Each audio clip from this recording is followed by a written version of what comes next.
message fort parce que jëmbat garab dafa nekk lu am solo ci li nga xamante ne moo di cadre de vie moo di dëkkuwaay parce que gis nañ ne garab fu mu bëri rek souvent day créer ce qu'on appelle un microclimat léeg-léeg bu tàngee surtout ci jamono joo xamante ne ñu ngi wax ci changement climatique donc ñu teewlu président de la république message bi muy joxe.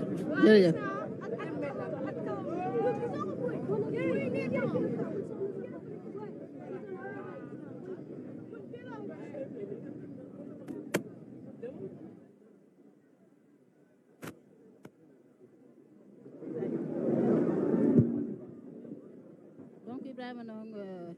njiitu réew mi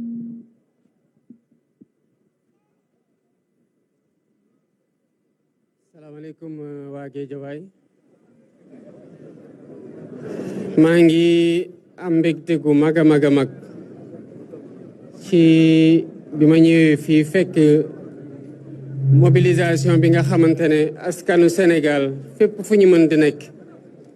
waaye rawatina fii ci Guédiawaye mobilisé wu nañu ànd ceeg bii yoon comme ministère maître d'œuvre ministère de l'intérieur et de la sécurité publique ci njiitalu général Jean-Baptiste Tine ak responsable ministère bi yëpp notamment police sapeur pompier ak ñeneen ñi nga xamante ne bootoo nañu ci ministère de l'intérieur et de la sécurité publique. Monsieur le ministre di la féliciter ci qualité organisation bi ci mobilisation bi waaye tamit ci inspiration bi nga xamante ne am ngeen ko pour diversifier seen action ci communication ci co-construction maanaam booloo tabaxandoo dara ak askan wi nga xamante ne amul ay forces de défense et de sécurité yu jóge ci beneen askan ak ñi des ci askan wi ba saa suñu leen gisee ensemble mu mel ni jàmmarloo war a nekk démontré ngeen ne que Sénégal benn bopp la kenn mënu ko xar ñaar et que bu fi jàmm ji nga xam ne moom la ñu woote bëgg ko te di ci liggéey saa su ne amee policier bi mooy jóge ci famille civile bi dem liggéeyi sol tonim nekk policier bu ñëwaatee fekkaat njabootam waaye ki nekkagul policier tamit di dem di jàng ji mooy doon ëllëg policier bi donc amul ñaari askanu policier ak askanu ñeneen wala askanu sapeur pompier wala ñeneen kon ñii nga xamante ne ñoo yore suñu kaaraange ci ñun la ñu bokk wone nañu ko waaye boole ko tamit setal ñuy féliciter tamit les autorités municipales le maire de Guédiawaye ak yeneen maire commune Guédiawaye yëpp autorités administratives yi waaye ñëpp ñi nga xamante ne am nañu ndombol tànk jëlee ko ci askan wala ci réew mi ci ñi nga xamante ne ñoo booloo ŋànk bés bi pour que organisation bi mel nii. tey mooy 2e édition journée setal suñu réew ci année 2025 waaye mobilisation biñ ci gis ci diggante population yi ak force de défense et de sécurité yi ak communauté yëpp ba mu joxe résultat bii ñu fekkee défi bu du def lii parce que lii xam nañu ne mën nañ ko def bés xew que mu doon bés boo xamante ne xew la ci famille dëkkandoo yi ñëw jàppale raxas bale setal loolu yàgg nañ ko def gàmmu jot ñu mobiliser wu taalibe yi dem ci kër sëriñ yi wala foo xamante ne foofu la ñuy defee gàmmu gi defar yàgg nañ ko def ASC yàgg nañ ko def communauté yëpp yàgg nañ ko def défi bu ñu am ci suñu jamono mooy naka lañ koy wéyalee ndax ñun sénégalais suñu problème mooy commencer attitude boo xamante ne xam nañu lu positif la maanaam lu baax la lu ñu war a wéyal la ñu def ko ab diir rek bàyyi ko te saa yuñ ko bàyyee mu dabaat ñu ci kanam mu mel ne dañuy nekk ci éternel recommencement suñu génération défi mooy tàmm di setal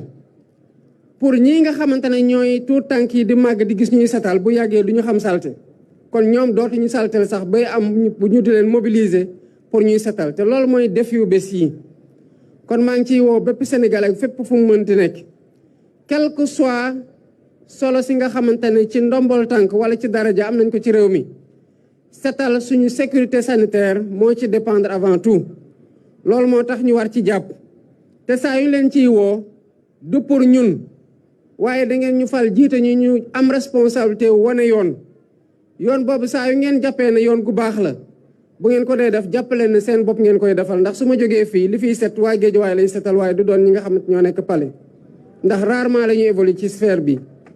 kon noonu la ko sénégalais yi yëpp war a jàppee ak fépp fu ñu mënti nekk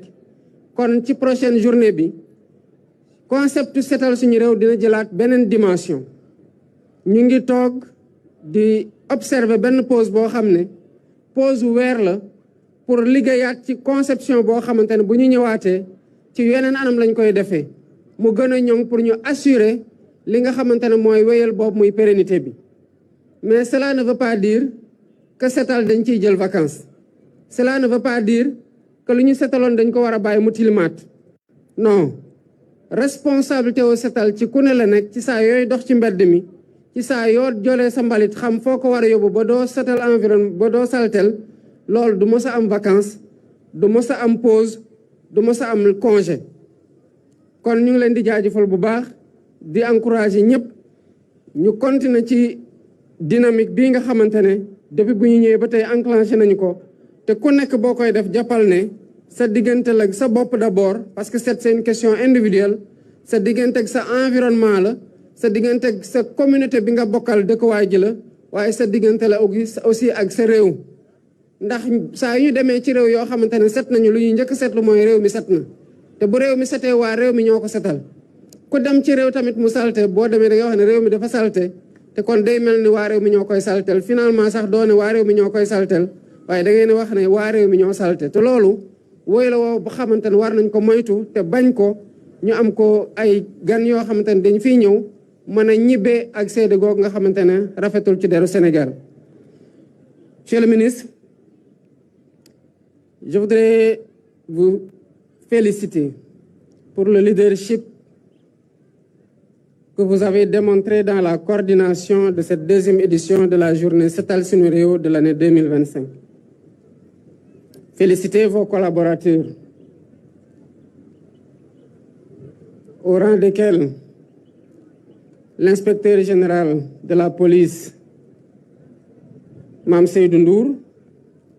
mais aussi le général Mamadou Ndoye de la Brigade nationale des sapeurs-pompiers et l'ensemble des responsables de services qui évoluent sous votre autorité et qui ont fait l'objet et qui ont fait montre d'une solidarité dans le cadre de la coordination des actions qui ont été déroulées avec cette deuxième journée sous la tutelle ou la maîtrise d'œuvre du ministère de l'Intérieur. J'ai noté que vous avez fait preuve d'inspiration en diversifiant les actions qui ont été déroulées. Et je voudrais vous encourager à perpétuer cette dynamique qui réconcilie les forces de défense et de sécurité avec les populations qu'elles sont censées protéger. Et la police est en train de faire un remarquable travail dans ce sens, ainsi que la Brigade nationale des sapeurs-pompiers et l'ensemble de vos services. Il est important que nous nous rappelions qu'il n'y a pas les forces de défense et de sécurité d'un côté et les populations de l'autre. Les forces de défense et de sécurité proviennent des familles. Et parmi ces familles, il y a des enfants qui vont grandir et qui seront plus tard incorporés dans les services des forces de défense et de sécurité. Donc, il n'y a pas de segmentation ni de différence, encore moins d'antagonisme à noter ou à entretenir entre les forces de défense et de sécurité et les populations. Je le répète, elles sont censées protéger les populations, sécuriser les populations. Et elles le feront d'autant plus mieux que lorsque ces populations-là vont coopérer dans le cadre des actions que ces forces de défense et de sécurité déroulent sur le terrain au quotidien. Je voudrais tous les féliciter, policiers, sapeurs-pompiers, gendarmes, bref, l'ensemble des forces de défense et de sécurité qui au quotidien se déploient pour notre sécurité et pour nous protéger. Je voudrais aussi féliciter les autorités administratives locales pour leur coopération parfaite dans le cadre des journées Setal Sunu Réew. Elles ne cessent de se déployer, quel que soit le ministère qui a la maîtrise d'œuvre de la journée. Et nous avons remarqué une parfaite coopération et un leadership particulier de leur part pour le succès des journées que nous notons tous les mois. Je voudrais aussi saluer et me réjouir de l'adhésion des maires, particulièrement ici où je suis aujourd'hui à Guédiawaye, le maire de ville Ahmed Aïdara, et les autres maires des autres collectivités territoriales, qui ont mis un point d'honneur dans la salubrité et la propreté de leur commune, et cela se remarque notamment à travers ces journées Setal Suñu Réew, où on voit leur engagement plein, personnel, mais aussi dans la mobilisation des communautés. Le défi que nous avons tous en tant que peuple, ce n'est pas de nettoyer de façon ponctuelle. Le défi que nous avons, c'est de pérenniser l'initiative. Nous avons toujours nettoyé à différentes occasions, quel que soit le manteau sous lequel on l'a fait. Mais le défi, c'est de nous dire que nous sommes la génération qui doit perpétuer de nettoyer et salir moins, afin que grandisse une autre génération qui ne connaîtra pas la saleté telle que nous sommes en train de le constater dans nos villes. Et cette génération-là n'aura pas à être mobilisée de cette même façon pour nettoyer parce qu'elle n'aura pas déjà sali son environnement. Et la propreté de notre environnement inspire notre santé. Notre santé dépend de la propreté de notre environnement. Et de la propreté de notre environnement et de la santé individuelle dépend la santé collective, mais aussi la respectabilité et le témoignage sur l'hygiène de notre population quand surtout nous recevons des hôtes qui viennent d'autres localités et qui arrivent dans les nôtres ou qui viennent d'autres pays et qui arrivent dans les nôtres. Donc je voudrais demander aux Sénégalais, où qu'ils soient aujourd'hui, de continuer à garder cette dynamique citoyenne et d'engagement au service de la communauté et de notre pays. Le prochain mois, la journée Setal Suñu Réew ne se déroulera pas dans les mêmes formes. Nous sommes en train de discuter et de réfléchir à redéfinir le format, mais dans l'unique but d'être beaucoup plus efficace sur le terrain, beaucoup plus efficient, mais surtout d'assurer la pérennité. Cela ne veut pas dire pour autant que rendre propre, nettoyer, éviter de salir autant que faire se peut, doit être en congé, en vacances ou en pause. Le même état d'esprit qui nous a fait sortir aujourd'hui et depuis même toute la semaine pour que nous nettoyions nos rues doit être un esprit quotidien et doit être définitivement ancré dans notre ADN collectif et individuel. Je vous remercie et vous dis encore une fois toute la satisfaction que j'ai et la fierté que j'ai d'être le président de ce peuple. Merci beaucoup. Voilà, kon nag Oumou Kalsoum dégg nga message bi nga xamante ne le président de la République Bassirou Diomaye Diakhar Faye daal dina koy livrer muy message bu am solo boo xamante ne dafa daal di dellu si ci ay poñ yu bëri ci poñ yooyu nag Oumou bokk na défi bi nga xamante ne mooy aju ci wàllu maanaam fexe ba di continuer gestes yi nga xamante ne ñu ngi koy def saa su nekk muy loo xamante ne nag lu am solo la. waaw defe naa moom président de la république comme ni mu ko waxee déjà wax na ni lu ñu war a saxal la. comme ni nga ko waxee. mu bañ a nekk rek loo xam ne dañ koy def occasionnellement. waaye mu nekk yoo xam ne ni ci suñuy habitude lay bokk ndaxte setal nag chaque jour rek saa yu ñu xëyee ci lañ war a njëkk a xëy. balaa ngaa mën a defi leneen sax nag faw nga am li nga xam ne ni mooy set. te defe naa président de la république aussi félicité na bu baax ñi nga xam ne ni mooy ministère de l'intérieur xam nga ñoom lañ dénkoon mbir yi wax na ci lu am solo ndax nee na ñi nga xam ne ni mooy force de l'ordre yi dégg nga ñoom du ñu deux camps ñoom ak askan bi benn camp lañu parce que ñoom ci njaboot yi la ñu gën a jóge nee na te initiative yu ni mel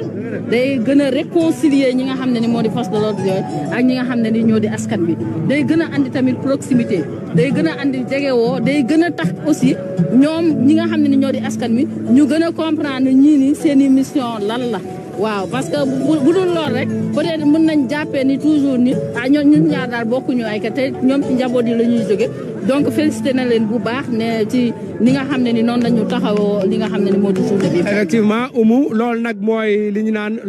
le concept armée nation concept armée nation boobu tey moom la ñu daal di dëggal président de la république gis nga ko mu ngi wéy di saafonteeg askan wi gannaaw ba mu joxe message am ba noppi mu ngi daal di wéy nag ngir daal di jël otoom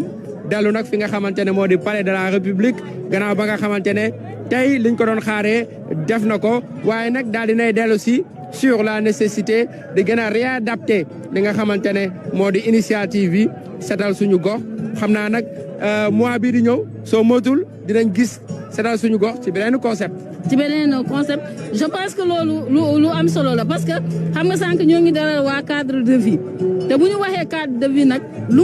mu ëmboo dafa daal di bëri ci boppam moo tax nga gis ni ba ñu commencé li nga xam ne ni moo di journée bi ba tey saa su ne rek ñu am nuñ ko jagleel première bi maa ngi fàttali ni wàllu inondation yi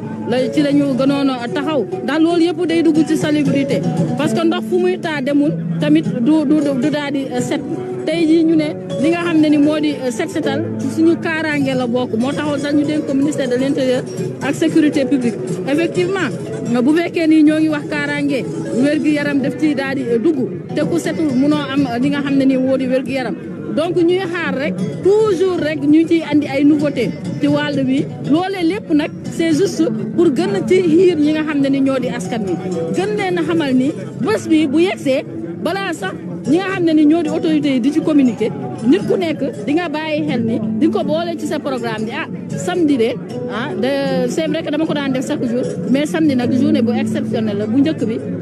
lu ma munti woon jàpp au moins dinaa jël même bu dee benn 1 heure benn 2 heures de temps ma boole ko ci ngir daal di mën a setal li nga xam ne ni moo di sama bopp. effectivement Oumou ni nga ko waxee noonu la amee et que il est heureux de constater ne que tey président dellu si na si parce que nee na